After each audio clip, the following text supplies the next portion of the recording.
cercado por duas viaturas, duas Blaze, num beco sem saída. Eu sabia que o beco não tinha saída. Eu falei, só tem ele para entrar. Então, tinha eu mais um, né? Então, o que aconteceu? Fui alvejado. Então, eu tenho uma bala alojada, dois dedos da coluna, uma das costelas. Quase fiquei paralítico. Caramba, hein? Quase fiquei paralítico. Então, quando eu fui para o hospital, então o testículo começou a esquentar. Por quê? Porque veio da minha sola do pé uma dormência nos dois solas do pé.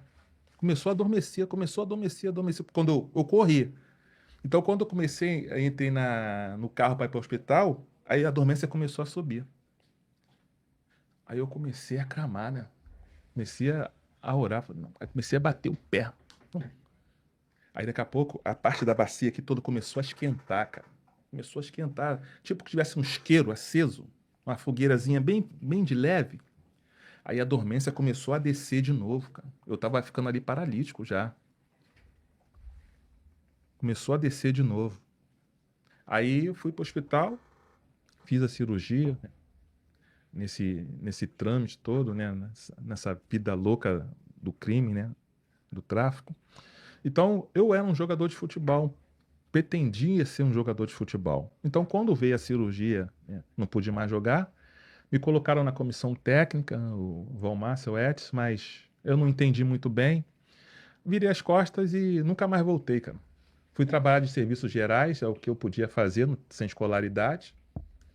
E aí um dia. Só que o que me pegou na minha vida, quando eu fiz 8 anos, a minha irmã, por parte de pai, ela fez o meu aniversário de 8 anos. E aí ela me perguntou como é que eu queria que fosse o aniversário de 8 anos. Eu falei assim, escudo do Flamengo, né? Tema Flamengo. E aí naquele dia ali eu comecei a idealizar que a mulher quando eu crescesse e fosse casar seria como a minha irmã, o perfil dela. Só que quando eu me casei não era o perfil da minha irmã, né? A mãe da minha filha mais velha, né? Então eu casei. Só que aí comecei a trabalhar num posto de gasolina e vi uma menina que sempre passava e me olhava. Sempre passava e me olhava. Eu passei a olhar ela durante 2 meses. Aí daqui a pouco eu comecei a me atrair por ela. E aí eu fui acompanhando ela, aí conheci ela. E nisso me relacionei com ela, separei. Só que ela tinha 19 anos e ela fazia edificações. Então ela com 19 anos, ela já fazia planta imobiliária, sabe? De prédio, edificações para engenheiros. O engenheiro pagava, na época, R$ 800, 99, já pagava R$ 800 cada planta que ela fazia. Ou seja, ela tinha um futuro promissor, né? Uhum. 19 anos. Essa época você já tinha esse envolvimento com o crime? Não, Ainda não, não, Nessa época né? já não trabalhava. tinha não. Trabalhava. Só que aí que aconteceu? Essa mãe da minha filha mais velha, quando o irmão dela era do tráfico, da Cidade Alta, já era gerente de lá. Então, quando eu quis separar, ela ficava me ameaçando referente à pessoa dele. Tá entendendo? E aí o que aconteceu? Quando a Marilene, essa minha namorada, ela teve uma diabetes desregulada, então, com 19 anos, ela entrou na emergência. O médico falou: Olha, eu tô otimista, porque ela tem 19 anos, né? Tem quase 20 anos de profissão, nunca vi isso. 19 anos, né, com diabetes. É. Ela estava com a diabetes desregulada, em 1 hora tomou 3 frascos de soro. E ele falou: se ela não tiver melhora de hoje para amanhã, ela corre risco de vida. Mas eu achei que ela não ia morrer. É mesmo, mano. Porque, assim, o que a minha irmã era, o perfil dela era igualzinho, cara. E isso eu idealizei desde os 8 anos. Quando eu a conheci, eu separei logo. E aí o que aconteceu? Ela morreu virgem. 2 meses depois, assim, ela entrou depois que eu conheci, porque eu fiquei com ela 2 meses, era virgem, 19 anos, não tivemos relação sexual. E aí o que aconteceu? Ela, quando entrou na emergência, ela entrou 4 horas da tarde ontem. Hoje, 8 horas da manhã, ela faleceu. Então, quando fui na visita, aí eu cheguei na recepção, vim visitar a Marilene da Silva Coutinho, deu o nome dela. Aí, ó, você não teve com a família hoje, não? Eu falei, não, ela faleceu hoje, 8 horas da manhã. Que choque, né? Aí eu tive um choque, cara. Aí o cemitério perto, né? Eu fui pro cemitério, não acreditando. Comecei a ver pessoas da família, pessoas conhecidas. Cara, quando eu cheguei no caixão, me deu um choque da sola do pé até a nuca. Aí eu segurei no mármore, quase caí, sabe? Eu senti aquela morte ali. Mas o que mais me pesou mais foi o que estava escrito no muro do cemitério. Estava escrito assim, ó: a lembrança sempre mantém presente os mortos. A lembrança sempre mantém presente os mortos. E aquilo ali entrou na minha mente de uma tal forma que quando o caixão foi descendo, eu olhei para o céu, eu falei pro Criador: por que que não levou a mim? Por que que levou ela? Tinha que levar a mim. Pô, não aceitei a morte dela, cara. E aí, o que que eu fiz? Chegando na cidade alta, eu tava em depressão. E a pessoa, quando tá com a diabetes regulada, ela perde o sentido, ela fica quase em coma. E eu não Sim, sabia disso, sim. porque ela não me reconheceu do lado da A maca. glicose sobe demais, a pessoa pode entrar em coma. Então, aí, como ela me rejeitou, eu achei que ela estava me rejeitando. Então, eu achei na minha cabeça que aquilo ali, uma rejeição dela. Porque eu não comecei a namorar, aluguei uma casa, mas não morei com ela. Entendeu? Então, o que aconteceu? Eu fiquei 11 anos, cara, com depressão, sem saber que era depressão. Depois de 11 anos, que a depressão naquela época não era se falada. Não se falava em depressão. Não sabia o que que era depressão. É igual ao autismo hoje. Não tem, não sabia se a causa. Então, quando eu cheguei na cidade alta, eu falei, pô, pra mim não resta mais nada não. Eu vou entrar pro crime Você e morrer é lá eu louco. vou morrer rápido.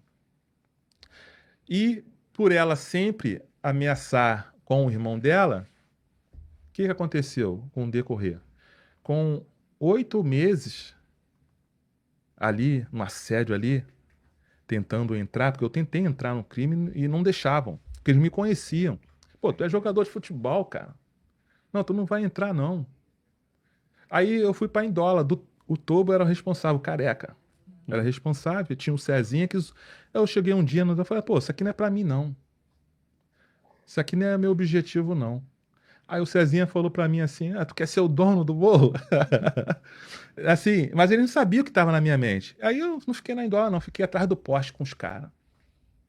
A bala comia, eles corriam, eu ficava. Até que um dia, até que um dia, no baile, de sábado para domingo, eu tava lá no poste, aí o cara, pô, segura esse fuzil aqui, cara. Não, a metralhadora, segura essa metralhadora aqui. Pô, já tô 2 dias pra sair com essa mina aí, não consigo. Como tava todo dia lá, ele me deu a metralhadora e fui pra trás do poste. Aí o boato já, os conhecidos, família, "Ih, tá no tráfico. Do nada, assim, Formou na boca. formou. Só que fiquei 8 meses sem ganhar nada. Plantando com os caras, tomava banho. Fiquei quase com pneumonia porque eu tinha que tomar banho. Toda hora tomar um banho para vencer o sono. Eu venci o sono assim. Só que aí o que aconteceu? Daquela metralhadora ali, abriu a porta.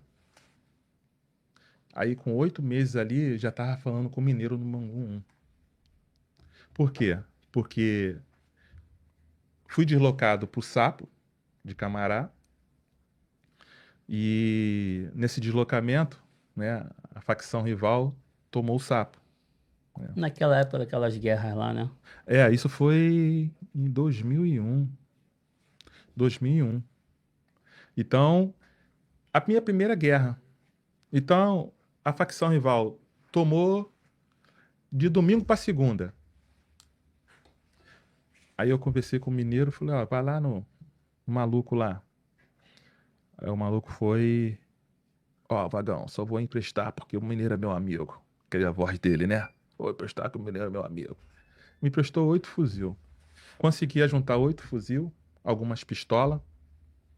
E lá eu conheci um moleque diferenciado, 17 anos, para invadir, para tomar o Sapo de novo. Aí era o Bogos. Eu conheci ele com uma pistola sem pente, com a boca cheia de bala. Aí eu falei, pô, qual é o teu nome, mano? Aí eu, com a boca cheia de bala. Não, tira a bala pra tu falar. Bogos. Eu falei, cara, tu é corajoso, toma aqui um fuzil. Toma. Dá essa pistola aqui. Aí já deu um fuzil pra ele. E aí o que aconteceu? 8 fuzis, né? Robin Pinga com mais de 300 fuzil. Eles tomaram de domingo para segunda. Aí segunda, terça, quarta, quinta. Sexta. Eu tomei de sexta para sábado. Quando foi sábado de manhã, eles tomaram de novo. Tivemos que subir para a Cidade Alta de novo. Quando foi no domingo, aí o baile na Cidade Alta, o Maneiro estava no Bangu 1. Aí eu falei, ó, de manhã nós vamos tomar de novo. Aí separei uma Kombi, né? Todo mundo fugiu. Mas os caras não sabiam, eles achavam que eu era drogado. Mas eu não, eu queria morrer, só que eles não sabiam disso. Tava kamikaze, né, meu irmão? Eles não Perdeu sabiam a disso. namorada. Eu nunca fumei, nunca cheirei, nunca bebi. Então, para vocês que não sabiam, eu tinha desconfiança, então quando vocês verem esse podcast, vocês vão saber o motivo. Então, o que que acontece? Aí, quando foi domingo de manhã, só tava eu e o Mancha, com 2762. Eu falei, e aí, Mancha, tu vai comigo? Aí ele falou assim, eu vou contigo. Entrei na Kombi, desci a Cidade Alta, fiz o retorno, peguei a Brasil, sapo de camarada, de manhã cedinho no domingo. Aí a bala comeu, eu e ele. 2762. Conseguimos pegar uma mochila, uma pistola, uma mochila de mercadoria. O balanço dessa guerra foram um nosso morto e 11 deles mortos. Morreram 11 deles nesse balanço. Então, ali foi meu primeiro contato com a guerra do tráfico. Porque eu vou ser sincero, eu não sabia o que era alemão. Quantos anos tu tinha nessa época? 24 anos. Novo, né, cara? Ou seja, eu entrei na vida do crime com 24 anos. Querendo morrer. Nunca tinha pego numa arma, numa pistola. Pra você ter uma noção, o meu tio, irmão do meu pai, ele 30 anos de polícia civil, todo domingo a gente ia, quando era moleque, ia almoçar lá na casa dele. Então o que que ele fazia? Quando minha tia atrasava o almoço, ou quando ele via uma reportagem, principalmente a reportagem, eu lembro disso até hoje, da polícia, ele abria a janela e dava um tiro de 8 pra fora, cara. E falava assim, ó, não se faz polícia como antigamente.